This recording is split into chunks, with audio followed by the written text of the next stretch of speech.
સુરત શહેરમાં રાજકીય વર્તુળોમાં ચકચાર મચાવતી ઘટના સામે આવી છે। ભાજપની મહિલા કોર્પોરેટરની કેનેડામાં અભ્યાસ કરતી દીકરી પર અજાણ્યા શખ્સો દ્વારા સ્પ્રે છાંટી 3 વખત હુમલો કરવામાં આવ્યો હતો। તબક્કાવાર થયેલા હુમલાને પગલે દીકરી ભારત પરત ફરી છે। શું છે સમગ્ર મામલો, આવો જાણીએ। સુરતમાં ભાજપના મહિલા કોર્પોરેટરની કેનેડામાં ભણતી દીકરી પર હુમલાની ઘટના સામે આવી છે। દીકરી પર વિદેશમાં 3 વખત સ્પ્રે હુમલો થયા બાદ પરિવાર ચિંતિત બન્યો હતો। થયેલા હુમલાને પગલે દીકરી ભારત પરત ફરી હતી। આ દરમિયાન મહિલા કોર્પોરેટરના પતિને મોબાઈલ પર વોટ્સએપ દ્વારા ગર્ભિત ધમકી ભર્યો મેસેજ મળ્યો હતો। મેસેજમાં લખાયું હતું કે તમારી દીકરી વિદેશમાં ભણવા ગઈ છે, અભિનંદન।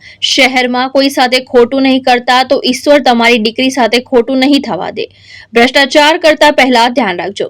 આવા અનેક ધમકી ભર્યા મેસેજ મળતા પરિવારજનો દ્વારા પોલીસમાં ફરિયાદ નોંધાવવામાં આવી છે। તપાસ દરમિયાન સુરત સાયબર ક્રાઇમ સેલે જે નંબર પરથી મેસેજ મોકલાયો હતો તેની વિગત મેળવતા તે ડમી નંબર હોવાનું સામે આવ્યું હતું। પોલીસ તપાસમાં વરિયાવી બજાર સ્થિત હોડી